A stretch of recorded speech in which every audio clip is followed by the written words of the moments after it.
right. I think we are good to go here. I think we are all live and ready. I'm just going to spend the first minute here or so checking the live stream as usual, just to make sure that we're all good with the audio and everything. Quality looks, quality looks to be good there as well. The audio seems to be good. Testing. All right, so I think everything should be good there. Everything looks good. The audio, the quality is everything. All right.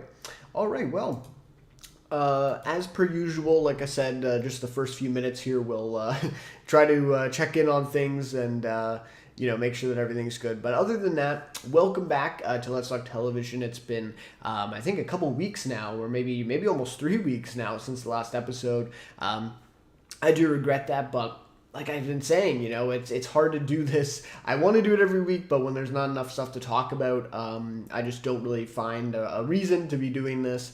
It's just not, if I don't have much to talk about, I'm not going to, just do a show for nothing, right? So anyways, that's kind of been the case. There's been a lot of shows on, don't get me wrong, that I have, some of them I do regret not talking about more. But this week I thought was a big one because, of course, Dead City is back, and we've been doing, the tier list and some stuff with The Walking Dead lately on the channel, and so I thought it'd be a great time to kind of go into Dead City, talk a little bit about the premiere for sure that came out a couple days ago now on Sunday.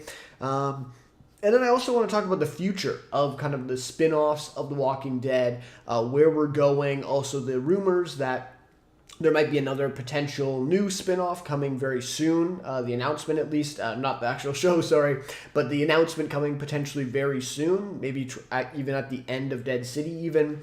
And so anyway, so I want to talk about that and kind of give my thoughts on, where I see that going, and especially after this premiere, I have some thoughts for sure on the universe and where these spinoffs are going. So we'll get into to all that for sure. And I will try to look at the chat a little more on this one. I still got to figure out a way to have the kind of chat up in a window where I can see it constantly. But for now, I'm just going to try to kind of go back and forth, and so that might affect some things too. But I do want to catch some people because, recently there's been chats during these shows that I've just missed, and then I go back and then, probably they're not even watching anymore. So completely understandable, and that's on me. So anyways, we'll get into that, and then, of course, I have a few news topics here. They're all linked in the description if you want to follow along at all throughout the show as we talk about. But a couple of them particularly really interesting news topics here that we'll go into. Okay, so that is about it. For the introduction here, the audio is still looking good here as well. Yep. All right. Perfect. Okay. All right, so let's get into things then with this week of Let's Talk Television. So as I start with every show here, right, I start with This Week in TV, and that is basically just going over all the shows I watched. In this case, it's really just since the last episode of Let's Talk Television, so it'll be about 2.5 weeks maybe for this one. But anyways, just going into all the shows that I've been watching and giving a little brief, talk about each of them. So first off was Yellow Jackets Season 3, finished that one off on Showtime, finished that one off and did my review on the channel as well for the season, and it's unfortunate because I was a little late to the party here. I was like a week and a bit late to it, and so, didn't get that kind of discussion with that review, as much as I would have liked, but anyways, is what it is, and again, that's kind of on me for falling behind, and I've done the same thing with the next show I'm going to talk about too, so it's just been kind of a busy time, and it's just been a little overwhelming with how many shows have been out right now. Trying to keep up with them and trying to, keep up with them week to week has been almost impossible, just given how many shows there are and how many I've been watching, but just trying to keep up with the seasons. So anyways, that's what happened with Yellow Jackets, and partially too, just because of the fact of how the first 2 episodes were to me. Like, I was really disappointed with the first 2 episodes of Season 3. Really glad that I did go back, of course, and watch the rest of it, because I think the rest of the season is miles better than the first 2 episodes. I think it's a step up from Season 2 overall. And so I think, definitely not a return to form. It's still quite a bit, of a step down from season 1. But anyways, that's kind of what my thoughts were. Of course, I'm not going to go too far into it because I have a 40-minute full review on the season and also kind of the future of the show and where I think it's going to be going here going forward. Something interesting, though, that I did not mention in that review because it hadn't, really happened yet. That was about a week and a half ago that I did the review. Season 4 has still not been renewed. I don't know. Like, is this a story? Is this something to actually look into? Or is this just something, they're probably already writing it or already developing it and it's just a formality and maybe Showtime's just, kind of waiting to officially, release it. But everybody, behind the scenes knows it and is already working. So I'm hoping that is the case. Because I guess you could say that the ending of this season would be satisfactory, I suppose, right? Like, if it had to be the end, yeah, okay, I guess. But I really would and I don't even know if they need 2 more seasons like they had planned with the 5-season plan. But at least 1 more. I would really like to see 1 more season of the show at the least here. And see them finish it off. So I'm really hoping that is the case, that it is just, behind the scenes, they're already working on the next season. It's all just a formality. But I don't know. I think there is a chance here that, maybe something is happening. I don't know. I really don't know.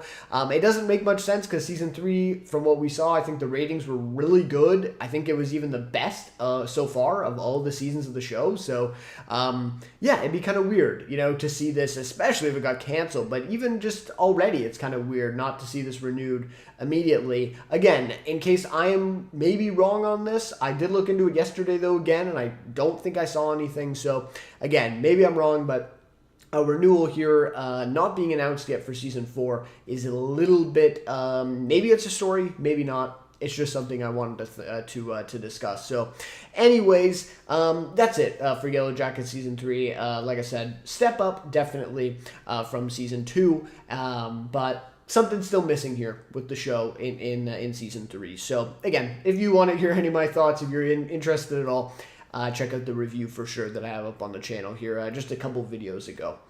All right, so then next is Righteous Gemstones Season 4 on HBO. Of course, as I just mentioned, I am catching up on this one still, and I should be done in the next, probably a couple days, 48 hours probably, honestly, because these episodes are not too long. And so I watched, I think, 2 or 3 episodes of this, of the season, from the point where I was at before.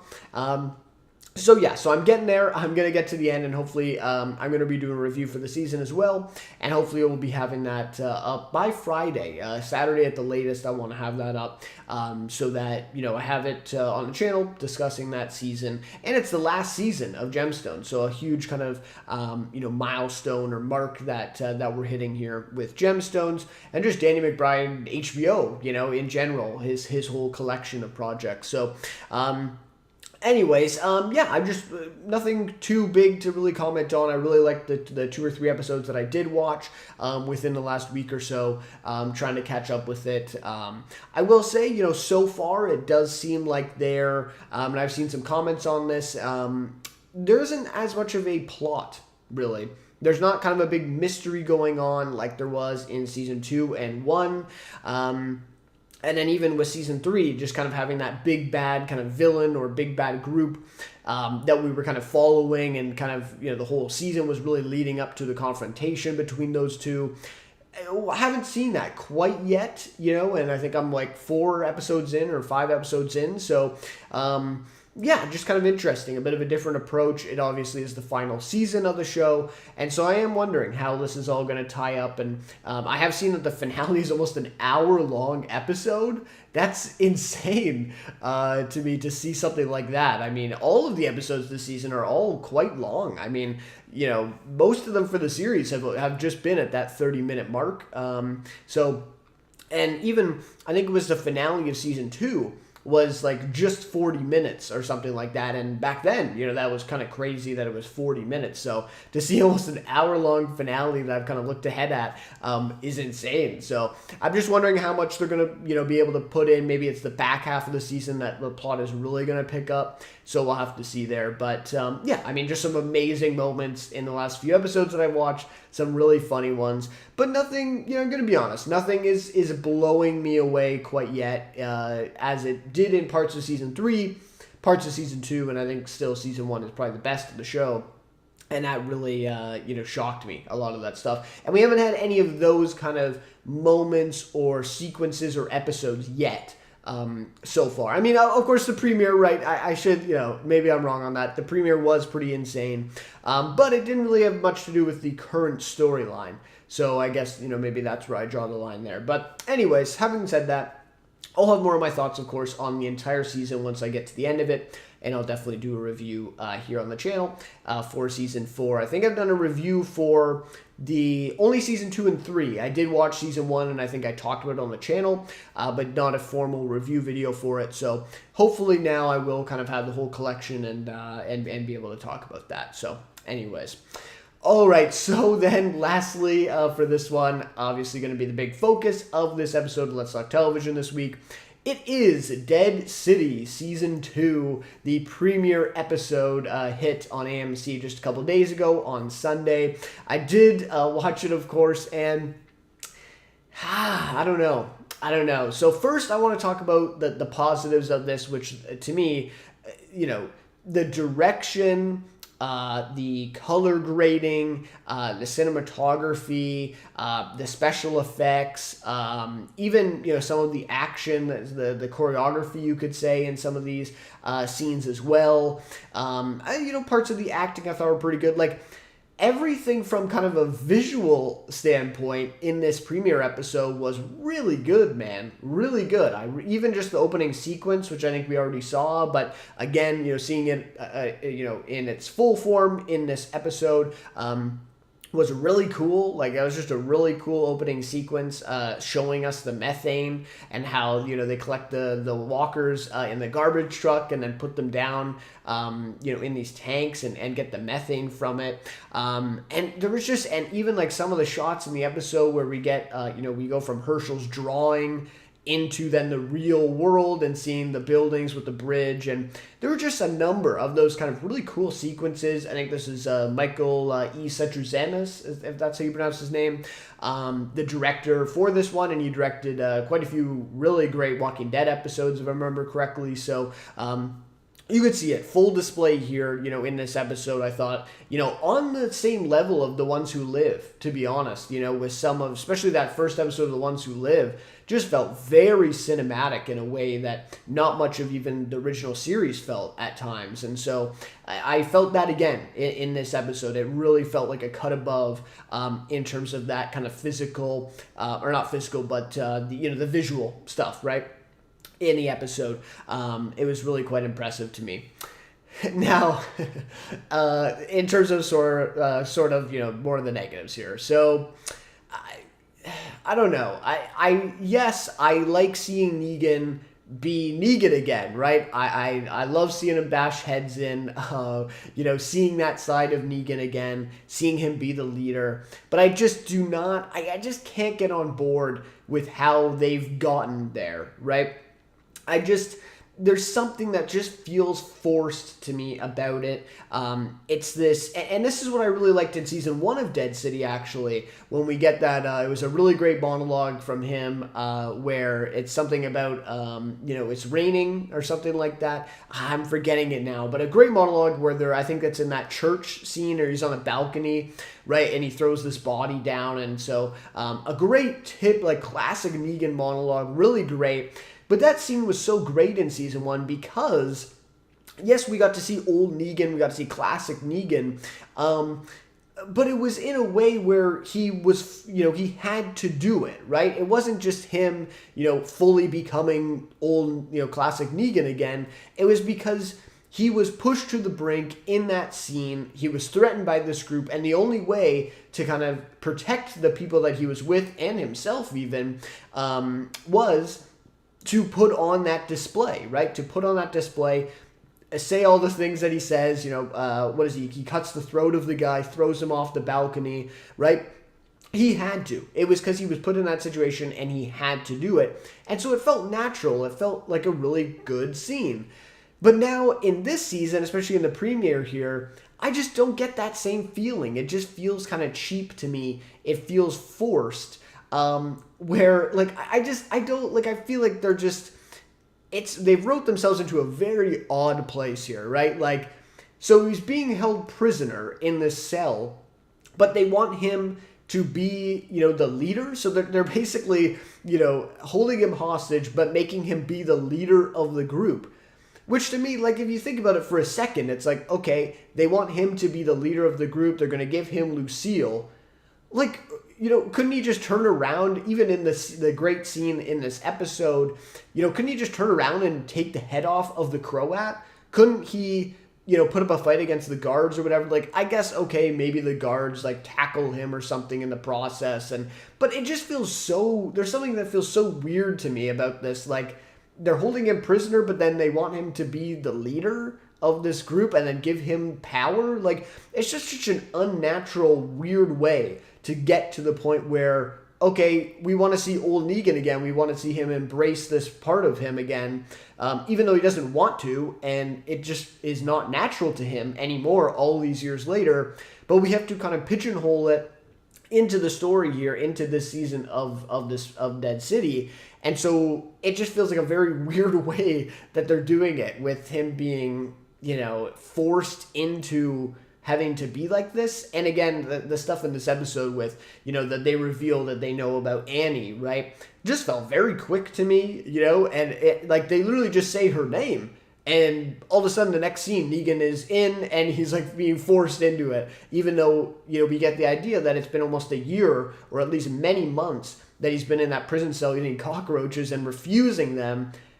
Why wouldn't they just tell him at the very beginning that they knew where Annie was, or play that card to get him to be the leader? So there's just many kind of inconsistencies and things here where it just feels forced to me, that they're just trying to give us old Negan, even though it doesn't really make sense for his character at this point in the story.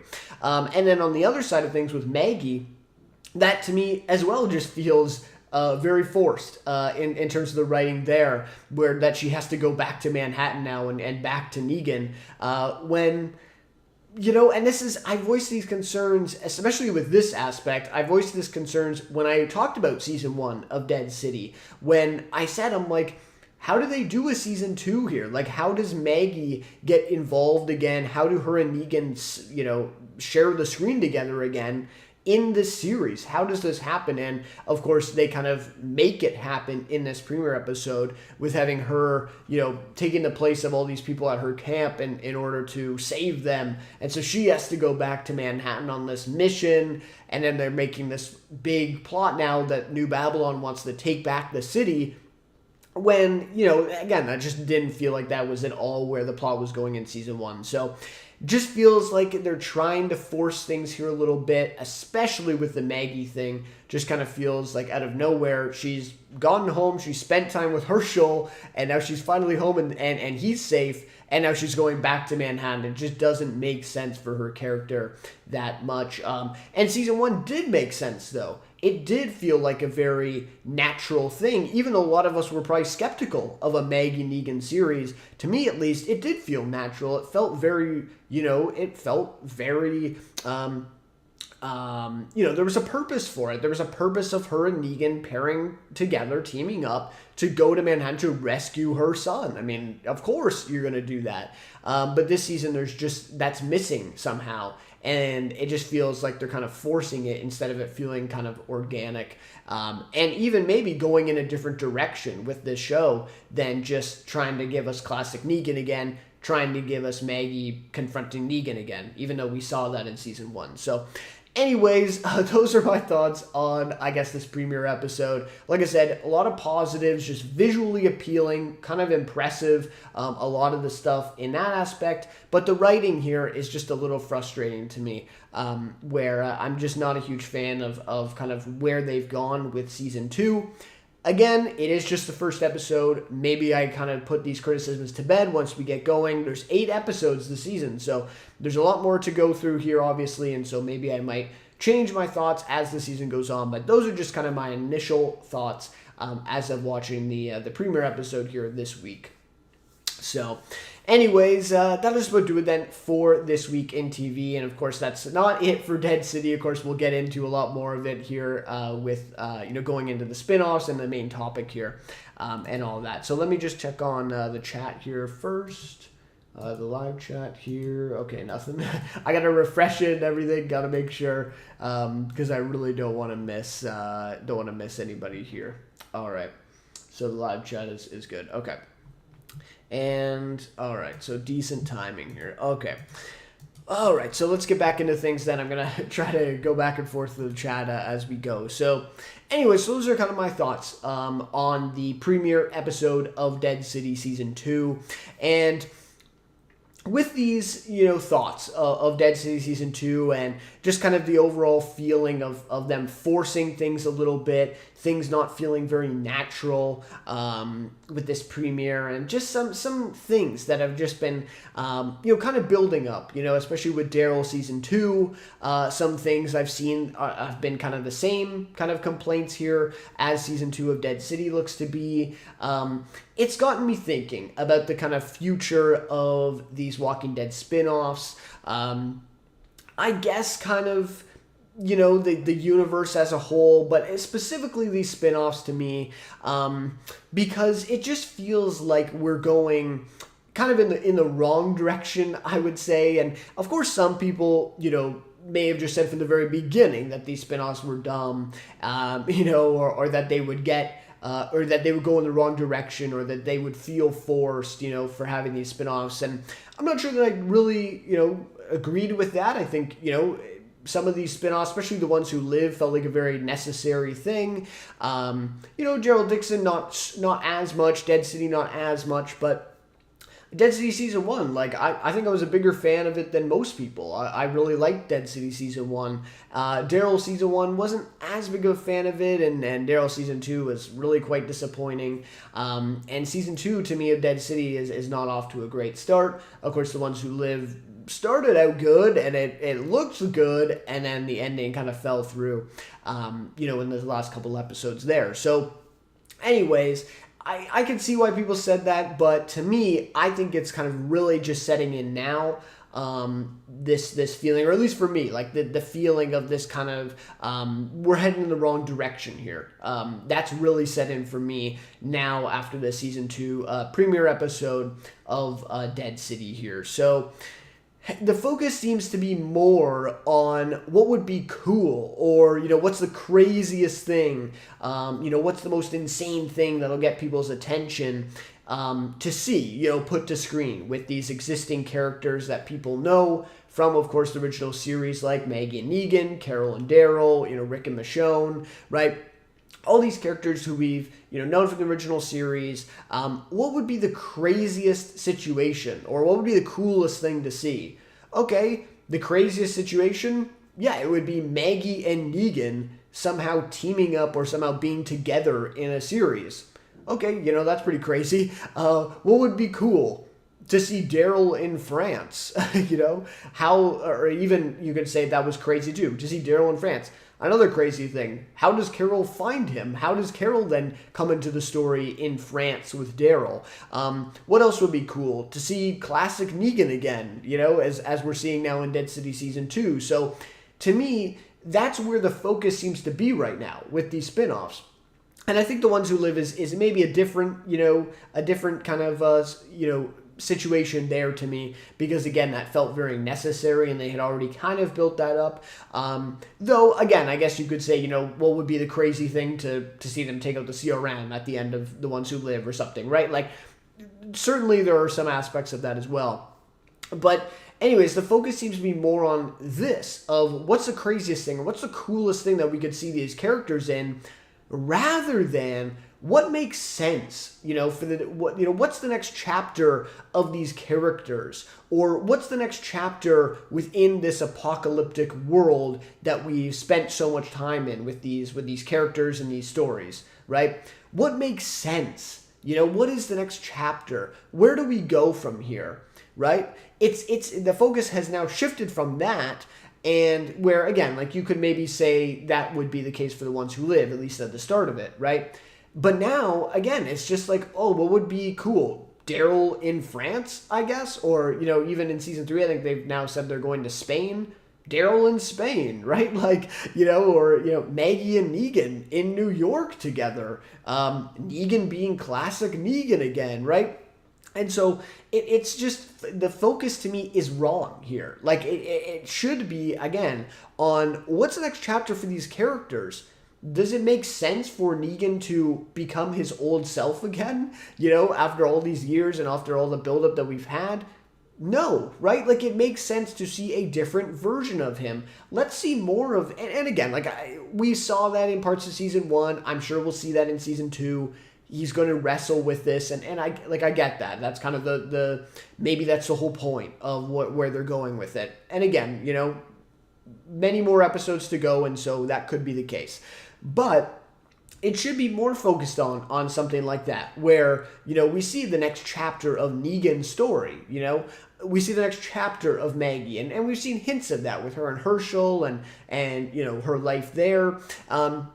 For Daryl, right? Like, what's the next chapter in his story? And then, of course, the other side of this is, if there isn't an interesting next chapter for these characters, maybe we move off of them. Maybe we see different characters that do have an interesting story or another chapter to their story that needs to be told, right? Or even, aside from the characters, what's the next story in this world of The Walking Dead that needs to be explored or that is interesting, right? Rather than, what would be a crazy thing to happen that viewers would be like, you know, just so curious that they'd have to watch it, right? And so to me, this is where the focus seems to be a little, you know, tilted in the wrong direction here. And to me, it's starting to become a bit of a problem, especially after the season 2 premiere of Dead City. I've noticed it.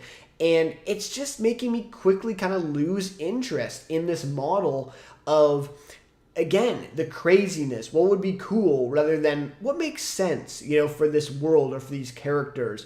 And it just makes it feel a little forced. And to me, quite honestly, it makes it feel a little cheap. At least, and that's how I've really felt with season 2 premiere Dead City. That's how I felt with season 2 of Daryl Dixon, even season 1, you know, of that, the ending of The Ones Who Live.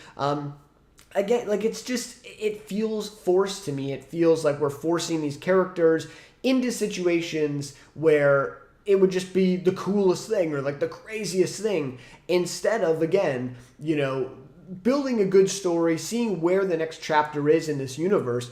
And let's be honest, like, there's so many different directions, so much to go into with this universe, at least in my opinion. Like, you know, obviously some people are just completely checked out and would disagree with that. But to me, as a Walking Dead fan, I think there's tons of, you know, uncharted territory, if you will, to still explore, still lots of areas where you could go into. And they just aren't as interested in that. They're kind of forcing stories here, forcing these characters into situations, and to me it just feels cheap. Like, they're trying to kind of just capitalize on, you know, the fact that we need to see these characters, or that we're so curious to see how Maggie and Negan could possibly be together, or how is it even possible that Daryl goes to France and that Carol now is going to France to find him, right? It just feels cheap. It's not like they've kind of, you know, fully fleshed out a new story or the next thing that kind of makes sense, the next chapter in this universe, and, you know, have us genuinely interested in this new chapter, something that feels maybe a little more fresh, you know, and we get, you know, interested in that and want to watch that. So that's what I'm feeling right now, and it is making me kind of quickly lose interest, and like, it's really unfortunate, because I really felt it for, I don't want to say the first time, because season 2 of Daryl Dixon kind of tested me a little bit, but this was like the strongest I felt this, that I've kind of actually started to lose interest here in these spin-offs, and just kind of the future of the universe, and it really is starting to become a problem. So to me, I think maybe it's time for original stories taking place within this world of The Walking Dead. not necessarily involving, Daryl and Carol or Maggie Negan, Michonne and Rick. I don't know. Like, is there openings for this? Are there opportunities? I think so. Obviously, it's a lot harder, to get us, invested in a show that we don't have these flagship characters from the original series. But I think that would honestly be more interesting. It would feel more fresh at this point. They did it with World Beyond. Fear the Walking Dead, as it begun, right, with that. I just think there's room for these original stories within the same world, within the same universe, where maybe those would be more interesting at this point or feel more fresh. And again, I'm not saying that you completely, get rid of what they're doing right now. And obviously, Daryl is probably going to get at least 2 more seasons. Dead City probably another season. Like, they're not going to actually do what I'm saying, right? Or at least not in the short term. But you can do both of these things. You can have original stories taking place, and then you can also have these other spin-offs that are already going. And then the other thing I thought of was maybe do some more prequels to kind of fill in gaps in the story that we've already seen up to this point, right? I really liked that episode in Tales of the Walking Dead where they did Alpha, right? So Alpha, or what was her name in that? Dee, right? In that episode where we saw, kind of this gap in the story where we know where they end up, but we didn't actually really see that on screen. We just kind of heard about it. Or maybe we were curious about how this character got to this point, or how did this character meet this character, right? And I think there's tons of opportunity there, and I've talked about this on the channel already, that, Tales of the Walking Dead, a potential season 2 of it, I think there's so much potential there to take this, and even, again, there's more potential there for original stories that are actually good and don't involve time travel and Groundhog Day stuff like we saw in season 1.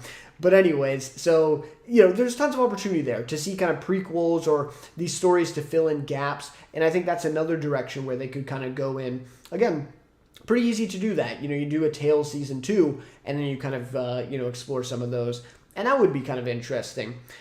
And then on the other side of things is, of course, the one final kind of reunion series that we've all kind of wanted, or, especially after The Ones Who Live ended, we've all been kind of looking forward to. And probably at this point, this would probably be the thing to wrap it all up and probably tie a bow on the Walking Dead universe as we know it. And honestly, I hate to say this, I'm a fan, but maybe it is time. Maybe it is time, obviously not, right now, but within the next year or two, to do something like this, to do one final reunion story as kind of a mini-series, right? 8 episodes or 10 episodes or whatever it is. Hopefully more than 6, because I feel like we need a little bit more than that. But maybe it's time, for this mini-series, wrap everything up. We get, Rick, Carol, Daryl, Maggie, Negan. We even bring Morgan in, maybe some of the Fear characters we bring back. Everyone, right? Everyone comes together, in this mini-series. Again, maybe, obviously they're probably not going to be in every episode because that would cost AMC a whole boatload of money to have all these actors back again. Anyways, or maybe they can, save up and push a lot of money into this because the ratings are going to be insane for it. Like, it is what it is. They're kind of cheap, as we've known from their history, but anyways, everyone comes back. They return to defeat, one final kind of big bad, if you will. Maybe that's what they do, or maybe it is really just kind of a reunion type show. Anyways, this is kind of, I think, what we all really want, at the end of the day, at the end of the road here. And the only thing with this, though, is if they are going to do a series like this, this was what the CRM was meant to be, right? It was meant to, all kind of converge into this one final confrontation with this big bad. I mean, really the biggest bad of them all, which was the CRM. And so I'm afraid they've already kind of shot themselves in the foot with that one, though, right? Because of the way that The Ones Who Live ended, and just the absolutely nonsensical, way that went with the CRM being defeated so easily and so quickly. Not defeated, but, effectively, neutered, if you will. The threat was really kind of, squashed, if you will, at the end of, the ones who live in that episode. And so now they don't even really have the CRM to contend with, right? In this, big final series, that they wanted to do that, or they wanted to build up to that. They don't even have the CRM now to do that. And so obviously they can, come up with another big bad that maybe, crosses over between all these spin-off series that we are seeing, and maybe they all come together. I mean, this is what Scott Gimple is paid the big bucks for, to come up with stuff like this, to bring everything together. He's the, chief, content officer, whatever, of the Walking Dead universe. So maybe he could come up with another kind of bigger bad, if you will, and, connect all these stories together and bring it all together in this reunion type miniseries. And again, maybe it's time. Like, maybe it is time to do that. Maybe that's the direction that they should take. Maybe they don't even have to do original stories or do these kind of different prequels, spin-offs, in the future. Maybe it is time to just tie things up after the next seasons of the spin-offs, and really bring it all together in this one, reunion series. So the other thing I want to just kind of float out there, what I was thinking, is movies. I mean, I don't know, again, obviously The Walking Dead's a TV show, AMC, a lot of TV stuff, that they're focused on the TV kind of model of things that, The Walking Dead has brought them. Of course, all these spinoffs have been in TV form, in shows, but they did promise the Rick movies as a trilogy of movies, right? That's how that started, and I don't think that's a terrible idea. Like, I think that's actually a really interesting way to keep this universe alive, even after they did something like a reunion miniseries like I've just mentioned. Maybe they do tie everything up and wrap it all up together. That's not to say that they maybe can't do a one-off movie every year or every 2 years of something in the universe of these characters that we can see again. I just think that's a better idea, for some of these, characters. But just doing kind of these self-contained movies, an hour and a half to 2 hours. And I said this when I talked about season 1 of Dead City, was I felt like that season and just the concept of Dead City may have been a little better, served in terms of an hour and a half or 2 hour movie than an actual, ongoing series. I'm really starting to see that in season 2 with the way that it feels kind of forced, bringing Maggie and Negan back into the fold here and continuing the story. It really felt like, damn, that could have been a really cool movie, especially with the different setting of New York and it feeling so different than the original series. I think that could have been a really cool, an easy marketing, ploy for a film, for a movie that was kind of self-contained. And that's when we see Maggie and Negan again, in that type of story. So I think that's worth considering as well, is these movies. Again, I don't think it's completely out of the ordinary, because they initially announced, the Rick movies as this kind of trilogy, and they wanted to do movies in that way. They also did El Camino as well, the Breaking Bad movie, as an afterward kind of thing. So I think they may be open to that, and I think that's something that I really would hope that they would consider. I think it's worth considering to do something like that and to see these self-contained movies rather than these kind of ongoing spin-offs that seem a little forced by the time we get to the season 2 of them to continue the story and really try to keep things fresh and interesting. And to me, I'm losing that. I'm losing that so far with where we're at. So yeah, I think those are kind of my ideas, of how we can shift things here. The focus seems to be on what's cool, what's crazy. Let's do that, rather than the next chapter here. And I'm just wondering, maybe the next chapter is better served in a movie. Maybe it's better served in a prequel series. Maybe it's better served in a completely original story within the universe. Or maybe the next chapter really is just the final reunion series to see all these characters together. And maybe there isn't that many chapters left, and so maybe that makes sense to wrap everything up now, rather, or not now, but sooner than later.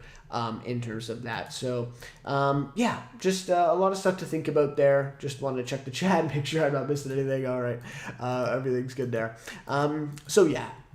So that's kind of the kind of my thoughts on that right now. But of course, I just want to end things off with, like I said, I think there are serious rumors, I would say, kind of swirling right now about another new spin-off series potentially coming soon, and of course, to a degree, right? Like coming soon, within the next year or whatever. But I think the announcement is pretty, it could be coming very soon. I've seen some speculation about, by the end of Dead City, maybe like a post-credit scene even maybe, or something at least where Dead City kind of leads into potentially another spin-off, or maybe we just get the announcement or we get the news by then, that there's another spin-off. Of course, Comic-Con is coming up. I forget when that is. I think June or July. I think it's July. And they always do some stuff with Comic-Con with The Walking Dead. I remember back in the day, the trailers, right, for the new season of The Walking Dead at Comic-Con, those were always like an event. Really felt like an event of the year, especially for Walking Dead fans, even like just fans. Like the amount of views and the attention that those trailers got at Comic-Con was really insane. Of course, back then the show was also like at its peak and was like the most popular or highest rated cable show on the air. But, even then, those trailers were huge. And so they've always done something big at Comic-Con. So wouldn't be surprised if that's where we see it as well. And so with this news, with these rumors that this, new spin-off series, whatever it is probably in the works as we speak and could be, we could be getting an announcement of it, somewhat soon. I'm very interested to see what path they will take with it. Will it be more of the same, like I've been talking about, this focus on what's the coolest thing we can do, or, what's the craziest thing that will get people, so curious that they have to watch it? Or will it be something different? Right? Will it be a new path here? Is it the reunion series that they're going to be leading into now? Is it an original story, right? I'm really curious to see, is it going to be more of the same, or is it going to be something different? I'm just, or obviously it may just not happen at all, right? That is obviously probably even the more likely outcome for this whole thing about these rumors. But I'm just very interested to see what path they will take, where they're going to go if we do indeed get a new spin-off series. Just very interesting to see where they'll go. And like I said, hopefully they go in a different direction, but it also could just be more of the same, and maybe it's with a different character that, again, is just put in another crazy situation. And so, of course, as a fan, I'll be there. I'll watch the new series because I'm curious to see what happens. But I am losing interest, and so we'll see. We'll see how the rest of Dead City Season 2 goes. But so those are my thoughts on kind of the rumors right now, kind of swirling a little bit about a new potential spin-off series, and just kind of my thoughts on where we're at right now with these spin-offs for The Walking Dead, and of course Dead City Season 2 as well.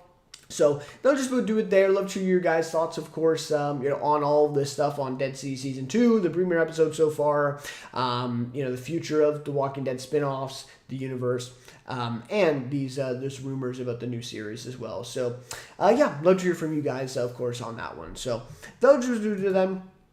For the main topic here for this week's show. Now, I guess we'll, shift into the news topics here, as long as there's nothing here. Let me just refresh this so I'm not missing anything. All right, okay. So, that looks good. All right, so let's get into then, so we did This Week in TV, main topic. Now we talk about our news topics. So we have 3 this week. And like I said off the top, all of these are linked. The links to the articles are in the description as well. So if you are interested or kind of want to follow along, obviously I'm not going to read every word of all these articles. And so, if you are interested, definitely click on the link and look into them for yourself. So the first one here is really interesting, and this one is a little bit outdated. I think it's from like maybe a week ago or maybe even 2 weeks ago now, but I have been saving it because I thought this was just such an interesting one. I had to talk about this one, and it is Bill Hader. So the story about Bill Hader from Variety. So Bill Hader to co-write and potentially star in a Jonestown series in development at HBO. So this is fascinating to me. I mean, the timing of this as well, with when this article came out a little bit ago, it was like a few days after the episode of the studio, right? You know, Seth Rogen, the new Apple TV Plus series.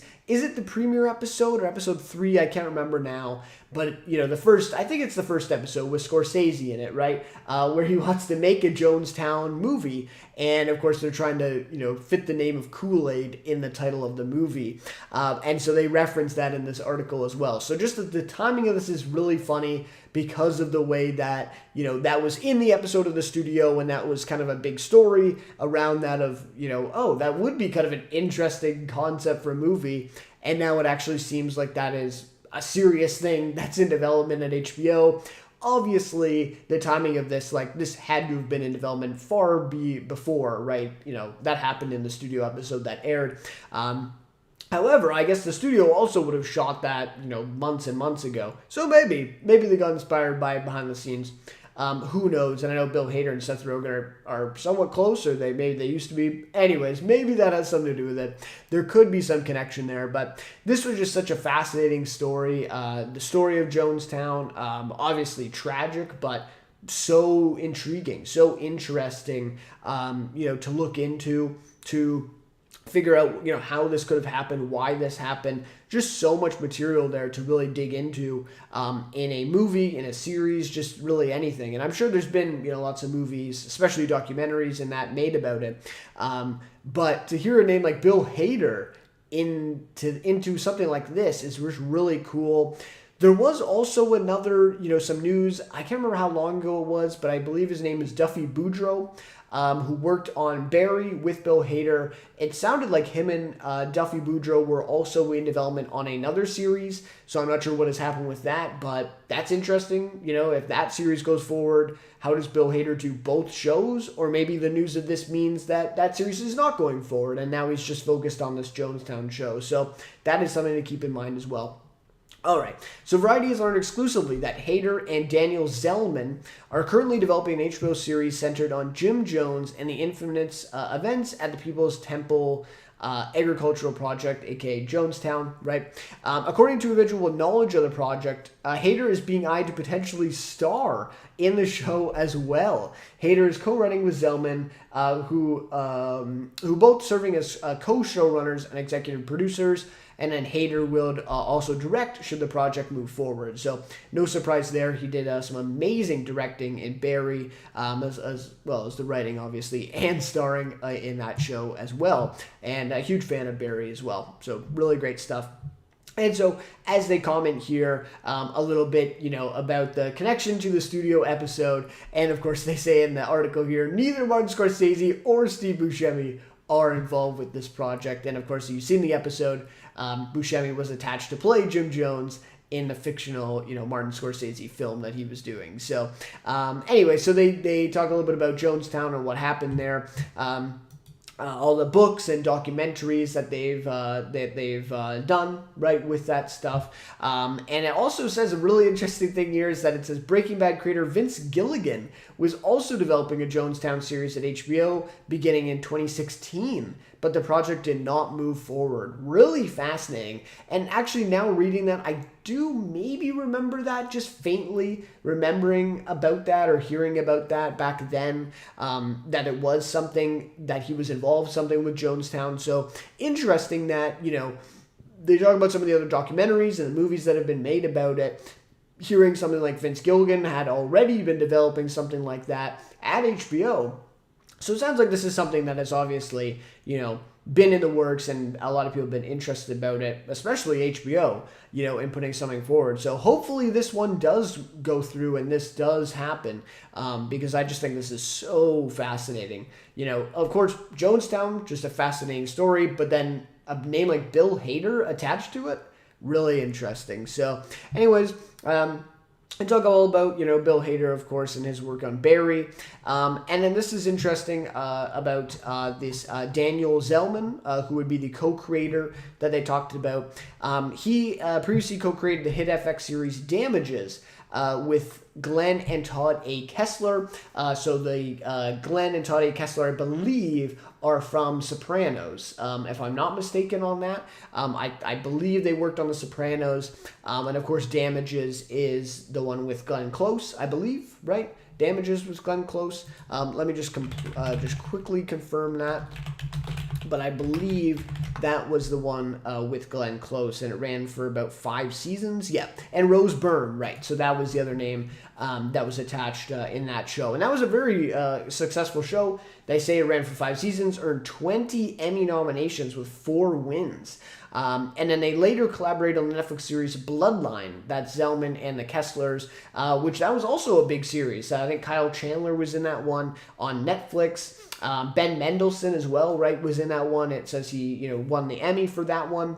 Zellman was also an executive producer on the Game of Thrones prequel pilot about the Long Night at HBO and served as consulting producer on Succession. So, of course, that Long Night pilot I don't think actually went forward at HBO, and they kind of pivoted, and then House of the Dragon became the main focus. But yeah, really interesting hearing of those credits, Bloodline, Damages. He was involved with Succession. I mean, really great stuff for him as well. And obviously, Bill Hader having that pedigree from Barry and all the other things he's done. So just a really fascinating thing. I'm praying, honestly, that this does go through and that this does end up happening, because I just think this is so fascinating. Even if it somehow ends up not being good, or something, doesn't happen with it. But I'm really intrigued by this, and I just hope in some shape or form that it does, come to fruition. It does get, go forward, and we see something of it on HBO. So yeah, really interested in this one. I love to hear your guys' thoughts, of course, on what you think of it, what you think of Bill Hader and Barry, all that stuff. So, and what he could possibly bring to a Jonestown series. So really interesting story here for sure. All right. So that's the first news topic there. Of the episode is the Bill Hader Jonestown series. All right. So then next, let's move to our next one, and that is the Studio article here from Variety. So the Studio renewed for season 2 at Apple TV Plus. And so this one is from Variety article here. Time to break out the Kool-Aid, because the Studio has been renewed for season 2 at Apple TV Plus. The Hollywood satire series originally debuted on March 25th, and the 8th episode will be available to stream on May 7th. And so I believe that was yesterday or a couple days ago now. Yesterday, I think. And so, yeah, so there are 8 episodes into this season 1 of the Studio, and I believe there's 10, or is it 8 episodes? Yeah, so 8, but there's 10 episodes total in this first season. So this renewal comes before even the end of this first season of the Studio. So here's the quote here. We're thrilled to be making a second season of the Studio. We're looking forward to taking the lived experience of making season 1 and immediately putting it into season 2, then repeating that loop for 10 more seasons, said creators and executive producers Rogan and Evan Goldberg. And we're excited to keep all our industry friends and colleagues guessing as to when one of their personal stories will stream on Apple TV Plus. So yeah, really cool stuff here. It says the series stemmed from Rogan and Goldberg's first look TV deal with Lionsgate Television. And so I guess, Lionsgate obviously, has sold this to Apple, and it's premiering on Apple. So Seth, Evan, the entire creative team and cast of the Studio have knocked it out of the park with this brilliant show, and it's been incredible to watch the conversation grow with each new episode, said Matt Chernis, head of programming for Apple TV Plus. We can't wait to see where Matt Remick takes Continental Studios in season 2, and hope for his sake that the Kool-Aid movie crushes at the box office. So, obviously, that has to do with the kind of ongoing plot of season 1 of the Studio and the Kool-Aid IP movie. So, yeah, just a really great series so far of kind of satirizing, of course, Hollywood and a lot of the kind of, trends, if you will, or themes going on right now with Hollywood movie making and kind of blockbuster movie making, if you will. Though I will say, having said that, having said the satirizing satire, elements of it, I do think that the show is just also really funny.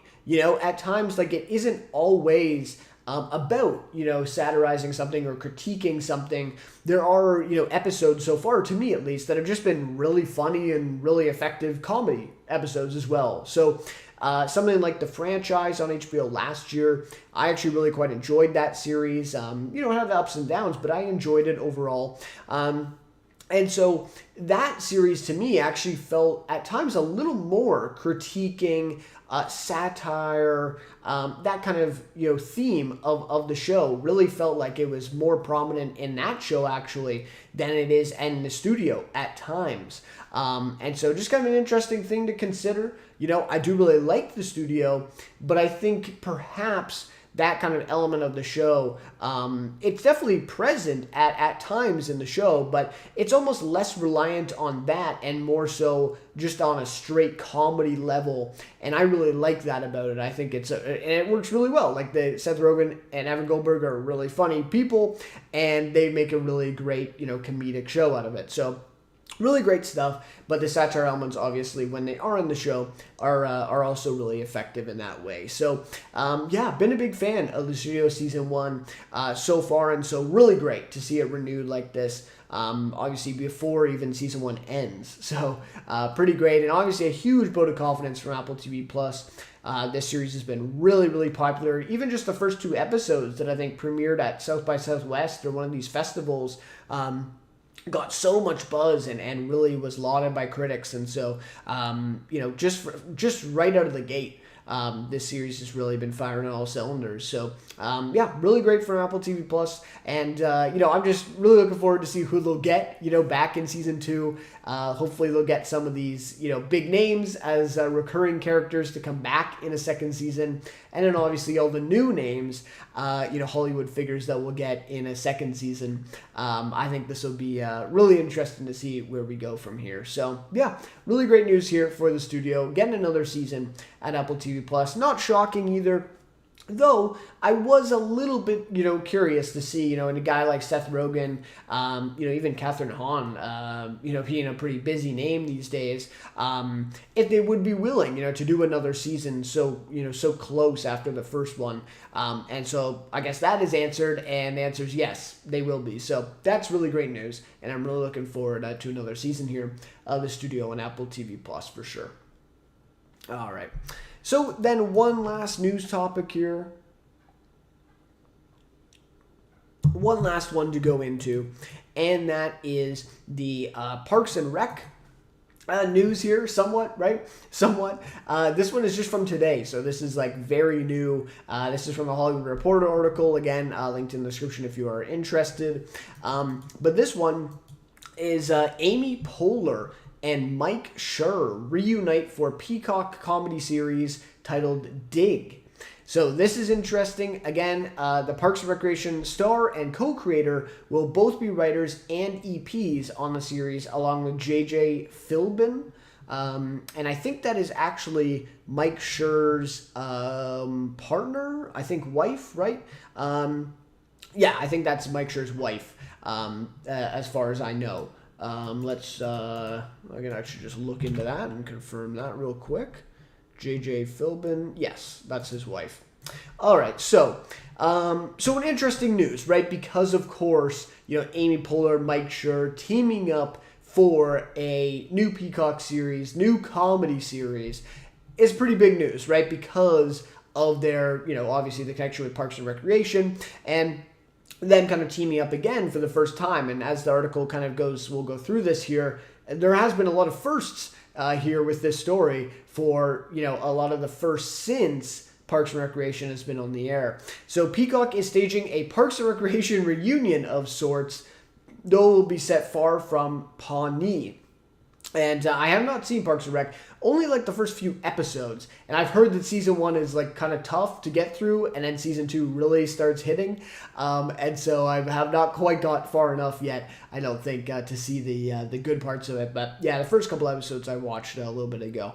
But anyways, Parks and Recreation star Amy Poehler and co-creator Mike Schur are re-teaming for the first time since their NBC show ended in 2015 on a comedy series called Dig, which Peacock has ordered to series. So that's really, really great.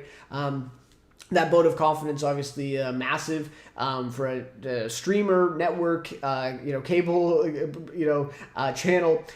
To order something to series is a really big vote of confidence. So that's massive. Also, expedites the process. They don't have to go into a pilot and all that stuff. So yeah, this is really, really big, and obviously they have a lot of confidence in this. So Polar is set to star and executive produce alongside Schur and J.J. Philbin, and all three will serve as writers on the show.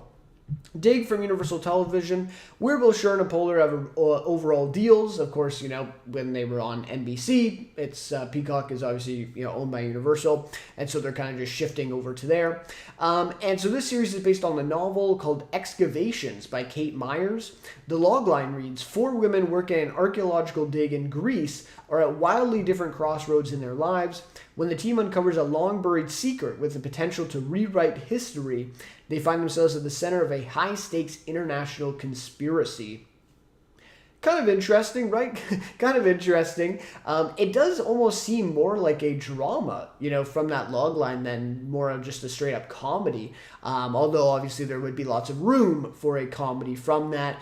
4 women working at an archaeological dig in Greece.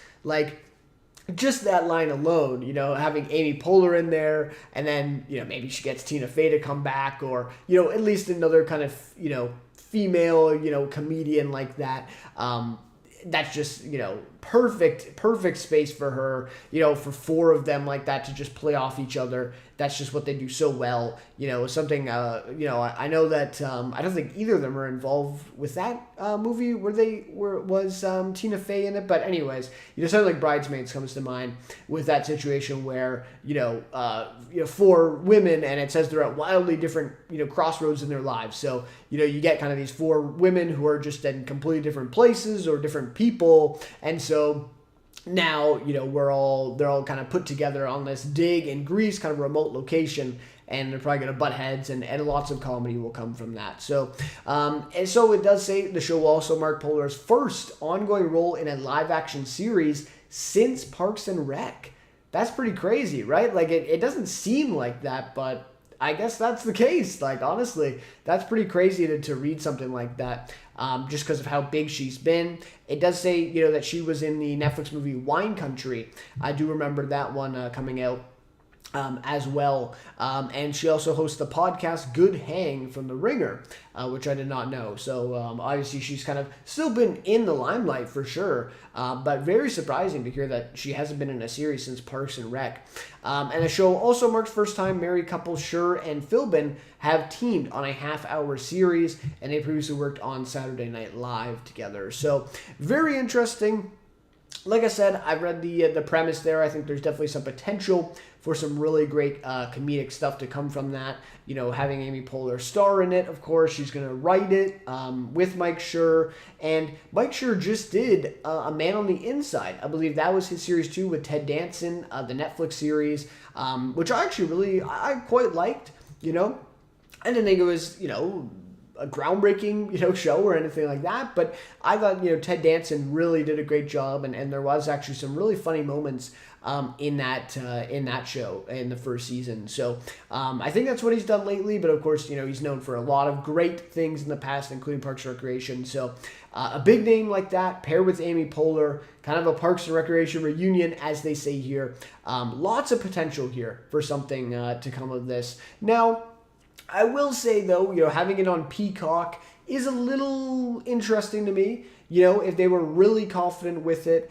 and this did seem like the next, big comedy show, maybe they put it on NBC, right? It does seem like that. It still does seem like Peacock has struggled to really kind of, get on even playing field with a lot of the other streaming services. At least that's just my opinion so far. The only really big one they've had is Poker Face, I think, which season 2 is coming out in a week or so or something like that. But anyways, that's just kind of my thoughts, but maybe they want to, use language and, maybe nudity and, all that stuff that Amy Poehler is so great with. And maybe that's why they want to put it on Peacock, so they can kind of use the language, swear and do all these things that maybe they want to do that with the story. So we'll have to see. That is just one little thing that I find kind of interesting here about this story. But anyways, with all that being said, a very interesting story, and definitely looking forward to this one. They've already ordered it to series, so this will be happening. They will be going into production on this fairly soon, I would think,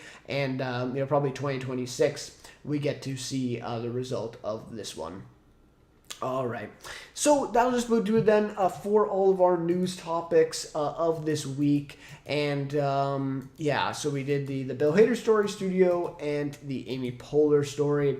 I did have a couple other ones. Was there any other ones that I kind of wanted to mention? There was one here, that three-body problem. I did just want to mention this. And Resident Alien as well, casted Stephen Root in season 4. I thought that was an interesting one. Not really, worth talking about in long form or anything like that. Really going into that too far. But yeah, the three-body problem one was funny to me because they did say in this article, just quickly I'll bring this up, that they're going to film season 2 and 3 back to back. But I forget when it said something like that it's going to be in 2028. Right? We're still going to wait an awfully long time. So when did they say that the actual thing was going to come out here? I remember them saying when it was going to come out, but did it say in the article here? Anyways, I thought that they said it was 20... Yeah, right. So we probably won't be seeing new episodes of Three Body Problem until 2028. Crazy, right? Crazy. I didn't think it was really worth, going into the whole article on that, because there isn't, as I've just read, there isn't a whole lot in the article, but insane, right? And maybe this is something I got to talk about again next week with these gaps in the series and all this stuff going on. Like, oh, it's just insane, man. Like, so they're going to film 2 seasons back to, and the first season aired in 2024. I think it was last year now, a year ago already. And then, so they're promising, okay, we're going to film the 2 seasons back to back, so they hopefully won't be as long.